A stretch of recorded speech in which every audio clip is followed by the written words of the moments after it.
गौतम अडानी के सफलता की कहानी। आज हम गुजरात के एक ऐसे शख्स की कहानी बताएंगे जो दौलत के मामले में अंबानी को भी टक्कर दे रहा है। हर दिन नए नए मुकाम हासिल कर रहा है और न सिर्फ भारत में बल्कि पूरी दुनिया में अपना दबदबा बना रहा है।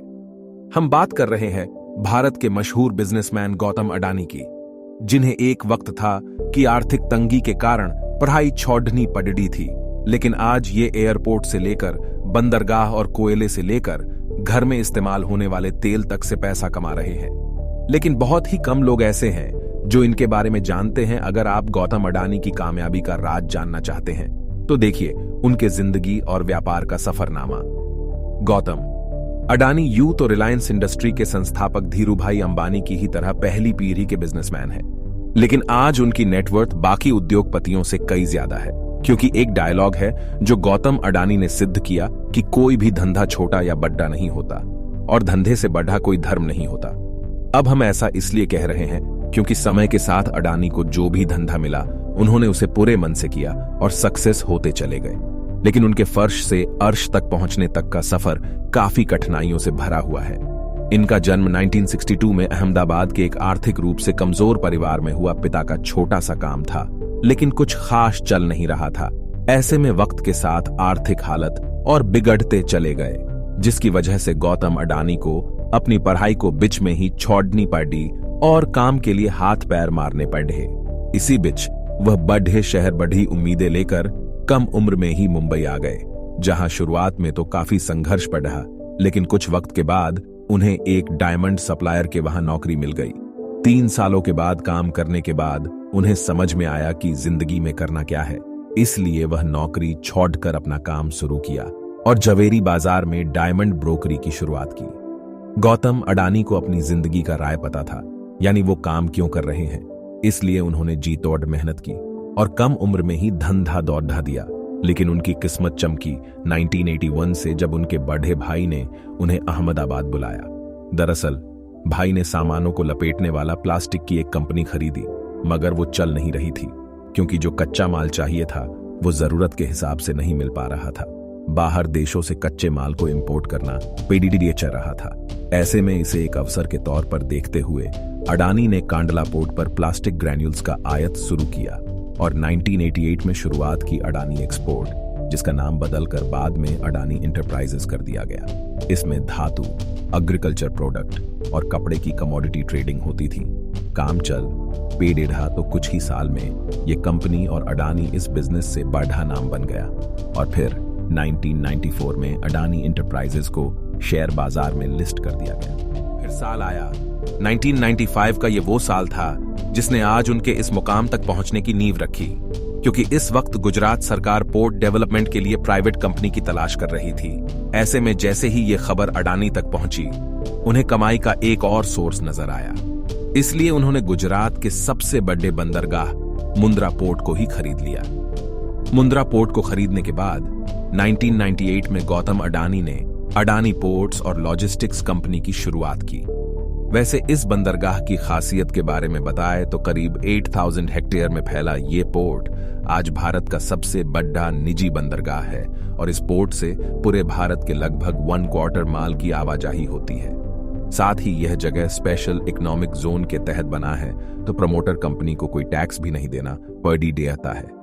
इस जोन में power plant, private rail line और एक प्राइवेट एयरपोर्ट भी है।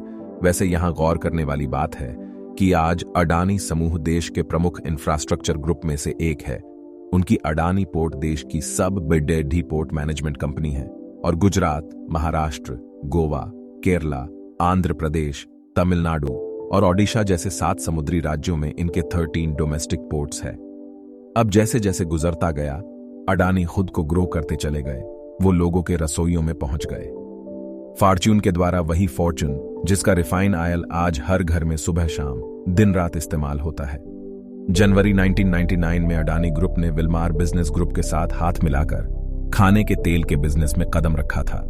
वैसे फॉर्च्यून तेल के अलावा अडानी ग्रुप आटा, चावल, दाल, चीनी जैसे दर्जनों जैसे हिस्सा से जुड़ा हुआ है, जिनके रख रखाव के लिए 2005 में अडानी ग्रुप ने फूड कारपोरेशन ONF इंडिया के साथ मिलकर अलग अलग राज्यों में बीडीडी बड़े साइलोस बनाए।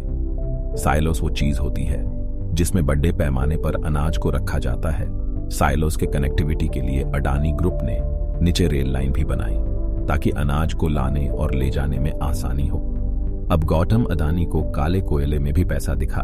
उन्होंने डोमेस्टिक इलेक्ट्रिसिटी का जनरेशन किया, बड़े बड़े राज्यों को बिजली सप्लाई करनी शुरू की, लेकिन इतने बड़े पावर प्लांट को चलाने के लिए जरूरत से ज्यादा कोयला चाहिए था। इसलिए दिमाग चलाया और इसलिए ऑस्ट्रेलिया के एक कोल माइन को खरीद डाला। फॉर्च्यून इंडिया मैगजीन के मुताबिक 2010 में अडानी ने लिंक एनर्जी से 12,147 करोड़ में कोयला खदान खरीदी थी। इस खदान में 7.8 बिलियन टन के खनिज भंडार है, जो हर साल 60 मिलियन टन हर साल कोयला पैदा कर सकती है। इसी तरह इंफ्रास्ट्रक्चर की कमी से इंडोनेशिया में मौजूद तेल, गैस और कोयला के लिए अडानी ग्रुप ने साउथ सुमात्रा से कोयला ढुलाई के लिए 1.5 अरब डॉलर निवेश करने की घोषणा की। उस समय इंडोनेशिया इन्वेस्टमेंट अथॉरिटी ने बताया था कि अडानी ग्रुप 5 करोड़ टन की क्षमता वाले एक कोल हैंडलिंग पोर्ट का निर्माण करेगा और साउथ सुमित्रा आइलैंड की खदानों से कोयला निकालने के लिए 250 km रेल लाइन बिछाएगा। इसी तरह अडानी अपना कारोबार फैलाते गए और पैसा अकाउंट में आता चला गया। जिस अडानी साम्राज्य का कारोबार 2002 में 76.5 करोड़ डॉलर था, वो 2014 तक आते आते 10 अरब डॉलर हो गया। साथ ही वक्त की जरूरत को देखते हुए अडानी ग्रुप ने नेचुरल गैस के क्षेत्र में भी बिजनेस को बढ़ाया और 2017 में सोलर पीवी पैनल बनाना शुरू किए। उधर बंदरगाह और निजी रेल लाइन के बाद अडानी ने एयरपोर्ट्स की तरफ उड़ान भरी और 2019 में अहमदाबाद, लखनऊ, मंगलौर, जयपुर, गुवाहाटी और त्रिवनंतपुरम जैसे 6 हवाई अड्डों के मॉडर्नाइजेशन और ऑपरेशन की जिम्मेदारी उठा ली। अब अगले 50 सालों तक अडानी ग्रुप इन सभी एयरपोर्ट का ऑपरेशन, मैनेजमेंट और डेवलपमेंट संभालेगा। वही मुंबई इंटरनेशनल एयरपोर्ट लिमिटेड में भी अडानी ग्रुप के पास 74% की हिस्सेदारी है। और ये बताने की जरूरत नहीं है कि भारत में मुंबई एयरपोर्ट दिल्ली के बाद देश का सबसे बड़ा एयरपोर्ट है। वैसे जिस तरह सुंदर आकार लेने से पहले सोने को खूब तपाया जाता है, ठीक उसी तरह गौतम अडानी को भी जीवन में कई तरह का ताप झेलना पड़ा। उनका सामना कई तरह के विवादों से हुआ, लेकिन उन्होंने सबसे पार पाया और एक सबसे अलग मुकाम हासिल किया, जिसका नतीजा है कि आज गौतम अडानी का कारोबार पूरी दुनिया में फैला हुआ है। उम्मीद है गौतम अडानी की यह सक्सेस स्टोरी आपको जरूर पसंद आई होगी और हम लोग कुछ इसी तरह मशहूर लोगों और सक्सेसफुल लोगों का एक सीरीज ला रहे हैं, तो आप लोग हमारे चैनल को सब्सक्राइब कर लें और अपने जानने वालों तक ये वीडियो सेंड कीजिए। Thank you.